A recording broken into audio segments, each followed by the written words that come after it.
echo of his call. Hallelujah hallelujah, praise you. जय मसीह की।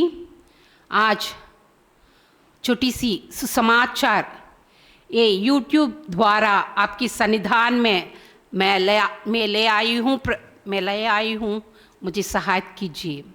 और कई लोग इसको देखना चाहिए और इसकी द्वारा कई लोगों के जीवन में परिवर्तन ले आने के लिए इस समाचार हम प्रकट कर रहे हैं हमारा एको ऑफिस कॉल के द्वारा।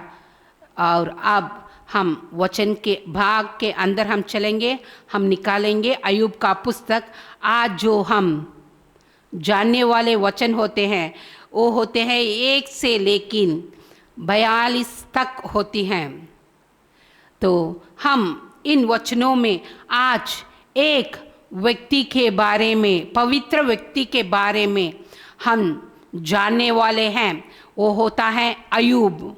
अय्यूब के जीवन में कई प्रकार की समस्या आई थे, लेकिन वैसे ही आजकल मनुष्य के जीवन में कई प्रकार की समस्या आती हैं, लेकिन आने से भी हम क्या नहीं करना चाहिए, हम पीछे नहीं हटना चाहिए। जब हम परमेश्वर की बच्चे होते हैं तकलीफ आने दो, लेकिन हम क्या करना चाहिए, प्रभु के लिए हम आगे बढ़ने वाले होना चाहिए। वैसे ही हम यहाँ अय्यूब को जब हम देखते हैं तो एक में एक जब हम पढ़ते हैं तो ऐसा लिखा गया है, उस देश में अय्यूब नामक एक पुरुष था, वह करार और सीधा था और परमेश्वर का भय मानता और बुराई से दूर रहता था। यहाँ हम देखते हैं तो मुख्य 2 कारण बताया गया था। वो होता है वो करार और सीधा था। वो कैसा था? वो करार और सीधा था। वैसे ही वो क्या करता था? परमेश्वर की भय मानने वाला व्यक्ति था। जब हम नीचे की बाग को जब हम देखते हैं तो हम देख सकते हैं कि वो इतना बड़ा धनवान था, लेकिन वो धनवान होने के कारण भी वो क्या करता है? परमेश्वर की भय मानता है। आजकल हम देखते हैं इस दुनिया में लोग क्या करते हैं? परमेश्वर की भय नहीं मानते हैं, लेकिन हम परमेश्वर की बच्चे होने के कारण हम कैसा होना चाहिए? परमेश्वर की भय मानने वाले होना चाहिए। यदि हम ऐसा भय मानते हैं तो परमेश्वर क्या करता है? हमारी जिंदगी में कई प्रकार की परीक्षा आती है, लेकिन आखिरी में वो परमेश्वर क्या करता है? हमारी जिंदगी में सफलता की रूप में वो बदलता है। यदि हम यहाँ देखते हैं तो 1 से लेकर 22 तक जब हम देखते हैं तो हम देखते हैं कि अय्यूब के जीवन में कई प्रकार की समस्या आई थी और सब कुछ वो उसने खोया था। सब कुछ खोने से भी वो क्या नहीं करता है? परमेश्वर को उसके जीवन से अलग नहीं करता है। वो बोलता है कि सब जाने दो, लेकिन मैंने क्या नहीं करूंगा? मैं मेरा परमेश्वर को छोड़ूंगा नहीं और त्यागूंगा भी नहीं। यहाँ हम देखते हैं कि उसको इतनी जब दूसरा वचन हम पढ़ते हैं तो ऐसा लिखा गया है, उसके 7 बेटे और 3 बेटियां उत्पन्न हुई। और उसमें 3 जब हम पढ़ते हैं, उसके 7,000 भेड़ बकरियां, 3,000 ऊंट, 500 जोड़ी बैल और 500 गधियां और बहुत से दास दासियां थी, वरना उसके पास इतनी संपत्ति कि पूर्व देशों के लोग से वह सबसे बड़ा था। सबसे परमेश्वर क्या बनाता है? उसको सबसे बड़ा बनाता है। लेकिन क्यों बनाता है? क्योंकि उसने परमेश्वर का भय माना था। हम भी यदि आज परमेश्वर की भय मानेंगे तो हम क्या पा सकते हैं? परमेश्वर की आशीर्वाद को हम पा सकते हैं। हमारे कलशिया में हम देखते हैं कि हमारा एक ऑफिस कॉल कलशिया में हमारा पास्टर जी ने जवान बच्चों के लिए एक अलग आराधना को शुरू किया था। जब से उसने शुरू किया था, अब अब तब से लेकर अब तक जवान बच्चों के जीवन में कई प्रकार की आश्चर्य कार्य हो रहे हैं। कई लोग बच्चों की जिंदगी में काम नहीं मिला था, कई लोगों को शादी नहीं हुआ था, लेकिन परमेश्वर उनके जीवन में सब कुछ पूरा कर रहा है। किसके द्वारा? वो सेवकाई के द्वारा। इसीलिए यदि हम परमेश्वर की सेवकाई करेंगे तो परमेश्वर क्या करेगा? हमारे जिंदगी में बढ़ोतरी देगा। वो कभी भी हमें गिराने वाला परमेश्वर नहीं, लेकिन वो हर एक बार हमें उठाने वाले और हमें संभालने वाला परमेश्वर होता है। ऐसा परमेश्वर को हम आराधना कर रहे हैं। और हम यहाँ देखते हैं तो 1 में 4 जब हम देखते हैं तो उनको इतने 7 बेटा और 3 बेटियां होने से भी हम देखते हैं कि उनमें इतना प्रेम था, इतना प्रेम संबंधित बच्चे थे। वो क्या करते हैं? सब मिलजुल कर खाते थे और एक शादी की घर की समान वो इतने खुशियां हर एक दिन वो मनाने वाले थे। परमेश्वर चाहता है कि ऐसी प्यार हमारे घर में भी हो, लेकिन आजकल के घरों में उसकी कमी हो रही है। इसका मतलब परमेश्वर से हमारी परिवार दूर हो रहा है। यदि परमेश्वर हमारे परिवार में होती है और यदि प्रार्थना हमारे घर में होती है तो किसी की भी प्यार की कमी नहीं हो सकती है। इसीलिए परमेश्वर बता रहा है कि एक दूसरे से प्यार कर ताकि तू आशीर्वाद पा सकते हैं। क्योंकि हम देखते हैं अय्यूब क्या करते हैं? औरों के लिए प्रार्थना करता है। औरों के लिए प्रार्थना करने के कारण उसकी जिंदगी में और उसकी परिवार में वो आशीर्वाद पाता जा रहा है। वैसे ही हम 1 में 6 को जब हम देखते हैं तो हम सोचते हैं कि परीक्षा आती है, मैं कलशा जाती हूँ, प्रार्थना करती हूँ, सब करती हूँ, लेकिन क्यों मेरी जिंदगी में इतनी समस्या आ रहे हैं? हम सोच सकते हैं। उसके लिए उस सवाल के लिए उत्तर यहाँ है। उसमें 1 में 6 जब हम देखते हैं, एक दिन यहोवा परमेश्वर के पुत्र उसके सामने उत्पन्न हुआ और उसके बीच शैतान भी आया था। सचमुच जब हम परमेश्वर के निकट होना जाते हैं तब क्या करता है?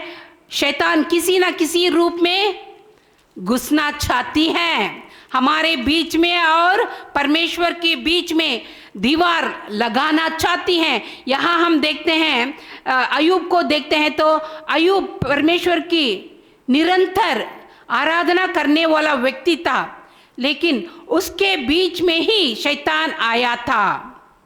उसके बीच में और परमेश्वर के बीच में शैतान आया था। लेकिन हमारे बीच में भी आज शैतान आ सकती हैं, लेकिन परमेश्वर हमें त्यागता नहीं है।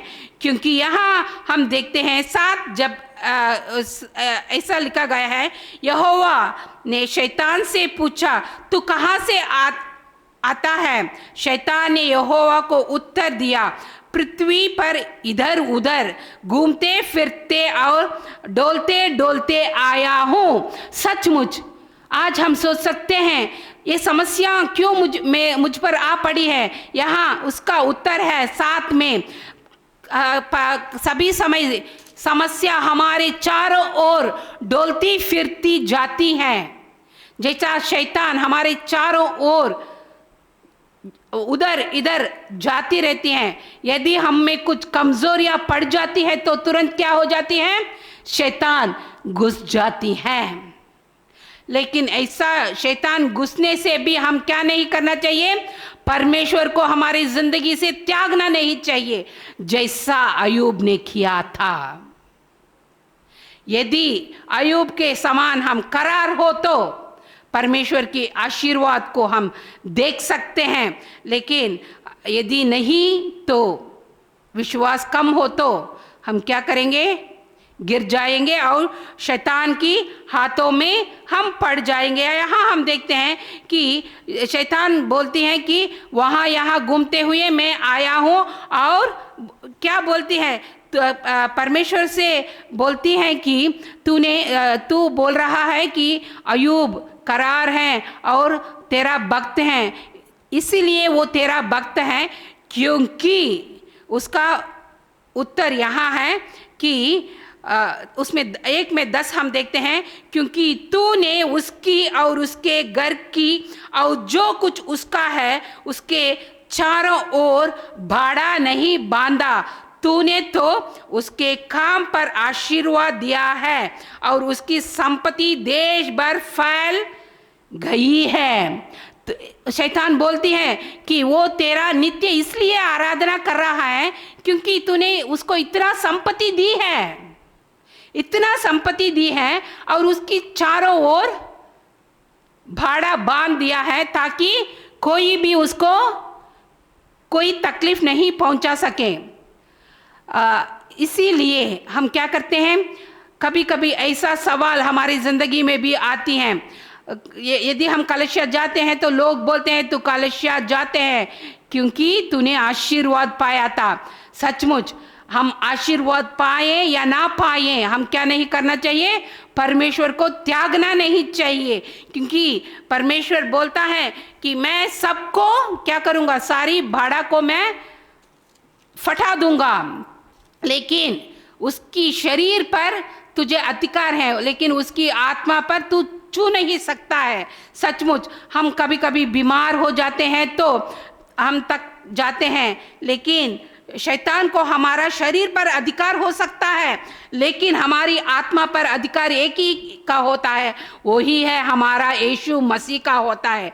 यदि यीशु मसीह को हम जानते हैं और उसके अनुसार हम चलते हैं, हम आशीर्वाद पा सकते हैं, क्योंकि यहाँ 12 में ऐसा लिखा गया है, यहोवा ने शैतान से कहा, सुन, जो कुछ उसका है वह सब तेरा हाथ में है, केवल उसकी शरीर पर हाथ लगाना। तब शैतान यहोवा के सामने से चले जाते हैं। सचमुच शैतान क्या करते हैं, इसको सुनकर वो चले जाती हैं। परमेश्वर ने मुझे क्या किया, अलविदा किया है, इसके बाद मैं क्या कर सकता हूँ, अयूब को सता सकता हूँ, अयूब को मेरे मार्ग में मैं ले आ सकता हूँ, वो सोचती हैं। लेकिन वैसे ही क्या करते हैं, शैतान क्या करती हैं, अयूब को इतनी तकलीफ ले आती हैं, वो क्या करता है, उनके सारी संपत्ति को खोता है और उसकी शरीर में ऐसी रोग आ पड़ती है कि अयूब की पत्नी बोलती है कि तू परमेश्वर को दूषित कर तो तू चंगा पा सकता है। तो अयूब बोलता है कि जितने भी तकलीफ मुझे आने दो, मैं क्या नहीं करूँगा, मेरे परमेश्वर को मैं त्यागूंगा नहीं, जीऊंगा या मरूंगा, लेकिन किसके लिए करूँगा, मेरा यीशु मसीह, मेरा परमेश्वर के लिए ही मैं करूँगा। ऐसे ही हम देखते हैं 1 से 22 तक जब हम देखते हैं तो वो अयूब क्या करता है, सब कुछ खोता है, लेकिन जब पीछे के भाग को जब हम देखते हैं तब हम देख सकते हैं 42 में हम देखते हैं, 42 में जब हम 10 पढ़ते हैं ऐसा लिखा गया है। यहाँ 42 में जब हम देखते हैं तो 10 से लेकर आखिरी तक हम देख सकते हैं कि अयूब क्या करता है, जो भी उसने खोया था 2 गुना वो पा रहा है। पहले के दिनों से भी पीछे की दिन उसकी जिंदगी में आशीर्वाद की समान होती जा रही हैं। आज कलशया को मैं ये बताना चाहती हूँ कि आप भी यदि आप कुछ खोए हैं तो तकना मत, क्योंकि आगे आने वाले दिनों में परमेश्वर 2 गुना आशीर्वादों से हर एक को भर देने वाला है। जो विश्वास करते हैं परमेश्वर की आश्चर्य कार्य को उनकी जिंदगी में देख सकते हैं। यहाँ हम पढ़ेंगे 42 में 10 हम ऐसा लिखा गया है व्यवस्था में, जब अयूब ने अपने मित्रों के लिए प्रार्थना किया था। हम यहाँ देखते हैं 10 में 42 में 10 हम देखते हैं अयूब ने उस परिस्थिति में भी उनके मित्रों के लिए वो प्रार्थना करता है। इसलिए यदि कोई हमें धोखा दे, कोई हमें दूषित करे, फिक्र मत कर, लेकिन उनके लिए प्रार्थना कर। यदि तू प्रार्थना करेंगे तो अय्यूब की समान हम आशीर्वाद पा सकते हैं, क्योंकि परमेश्वर जो वचन हमें देता है वो वचन सचमुच सत्य होती हैं। जैसा अय्यूब ने मित्रों के लिए प्रार्थना किया था, उसकी सारी दुख क्या हो जाती हैं? दूर भाग जाती हैं। इसीलिए यदि हमारे मित्रों के लिए हम प्रार्थना करेंगे, हमारा दिल हल्का हो जाती है और हमारा परिवार सुख सुविधाओं से भर जाती है। जब हम देखा था अय्यूब की पुस्तक में पहली वचन को हमने देखा, तो उसमें हम देखा कि परमेश्वर अय्यूब से बोलता है कि वो करार था, सचमुच वो करार था और वो सीधा था, लेकिन करार और सीधा होने के कारण भी वो सब कुछ खोता है। लेकिन सब कुछ खोने के बाद बच्चों को खोता है, सब जानवरों को खोता है और पत्नी को भी खोता है। लेकिन पीछे की बात जब हम देखते हैं तो 11 में हम देखते हैं तो ऐसा लिखा गया है, तब उसके सब भाई और सब बहनों और जितने पहले उसके जानते और पहचानते थे, उन सबों ने आकर उसके यहाँ उसके संग भोजन किया, और जितनी विपत्ति यहोवा ने उस पर डाला था वो उस सब के विशेष उन्होंने विफल किया और उसको शांति दिया और उसे एक एक सीखा और सोने की एक एक भली दिया था। हम देखते हैं कि जितने भी उसने खोया था, इस वचन में 42 में 11 में वो पाता है। परमेश्वर आज हमें पाने के लिए बुलाया है, खोने के लिए नहीं। तो सचमुच हम आज पाएंगे और खोएंगे नहीं। और वैसे ही 42 में 12 को हम देखते हैं तो वचन ऐसे कहते हैं, यहोवा ने अय्यूब के बाद के दिनों में उसको पहले के दिनों से अधिक आशीष दिया और उसके 14,000 भेड़ बकरियां, 6,000 ऊंट, 1,000 जोड़ी बैल और 1,000 गधियों हो गई। हम देखते हैं कि जानवर ने उसने खोया था, सारी जानवर उसको मिला था, उसको बच्चे खोया था और बच्चे उसको मिला था, सब कुछ उसको मिला था। आज परमेश्वर हमें अलविदा बताता है कि आज यदि आप किसी चीज को खोए हैं तो मत डर, क्योंकि जो आपने खोया था आप पाने वाले हैं, क्योंकि आपने यीशु मसीह को ढूंढकर आए हैं। यीशु मसीह खोए हुए भेड़ों को ढूंढने के लिए आया था। पापियों को रक्षा करने के लिए मसीह आया था। तो ऐसा परमेश्वर को हम आज जान लिया है तो वो परमेश्वर हमें छोड़ेगा नहीं और त्यागेगा नहीं। लेकिन उसके लिए हम कैसा होना चाहिए? हम धनवान हो सकते हैं, हमारे पास धन दौलत हो सकते हैं, हम बलवान हो सकते हैं, लेकिन वो सब कुछ नहीं कर सकती हैं यीशु मसीह के सामने। हम कैसा होना चाहिए? अय्यूब के समान करार होना चाहिए और परमेश्वर की बाई मानने वाले होना चाहिए। यदि परमेश्वर की बाई हमारी जिंदगी में हम मानते हैं तो भाई बहन आप सचमुच अय्यूब की समान आशीर्वाद पा सकते हैं, क्योंकि परमेश्वर का बाई मानना धन्य होता है। परमेश्वर ने हमें बनाया है, उसके हाथ में हमें रचाया है, तो हर एक दिन वो हमें संभालता है। तो हम क्या नहीं करना चाहिए? परमेश्वर को त्यागना नहीं चाहिए, लेकिन परमेश्वर की ओर हम बढ़ने वाला होना चाहिए। पर्वत की समान, आंधी की समान, तूफान की समान आने दो समस्या, लेकिन उसके आगे कौन खड़ा है? हमारा यीशु मसीह खड़ा है। जो हम नित्य आराधना करते हैं वो परमेश्वर खड़ा है। वो हमें त्यागेगा नहीं, लेकिन हमें संभालेगा।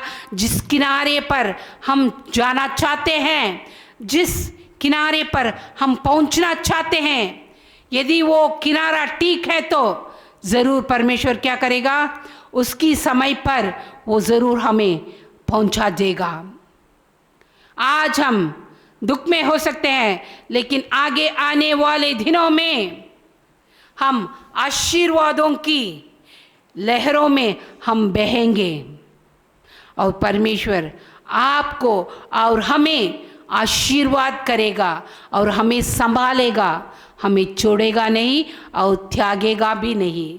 लेकिन आप क्या करना चाहिए, तेरे हाथ को परमेश्वर के हाथ में सौंप दे और आपकी जीवन भर परमेश्वर की सेवकाई में और उसकी समूह में जब हम होते हैं और हम अयूब की समान आशीर्वाद पा सकते हैं।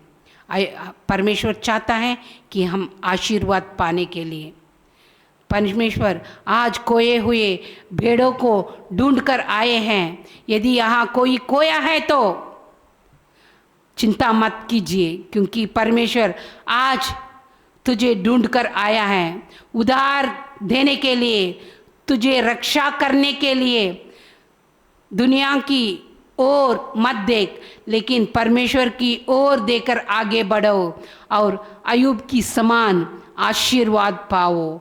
विश्वास करती हूँ कि ये सारी वचनों के द्वारा आपने आशीर्वाद पाया है। ये तेरी जिंदगी में परिवर्तन करने के लिए हम सब मिलकर प्रार्थना कर रहे हैं। हमारे कलीसिया मिलकर आपके लिए प्रार्थना कर रही हैं, ताकि एक हाथ से ताली नहीं बजा सकते हैं, हम सब मिलकर आप सबके लिए, सारी संसार के लिए ताली बजा रहे हैं, ताकि तेरी जिंदगी में परिवर्तन हो सके। वैसे ही हम सब करेंगे और उसकी आशीर्वाद को हम सब पाएंगे। Echo of His Call Ministries, 10 Muhammad Abdullah 2nd Street, opposite International Cricket Stadium, Chepauk, Chennai 600005, India.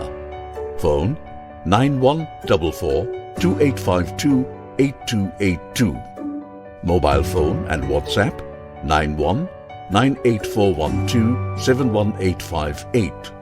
Email sam@echoofhiscall.org. Website www.echoofhiscall.org. God bless you.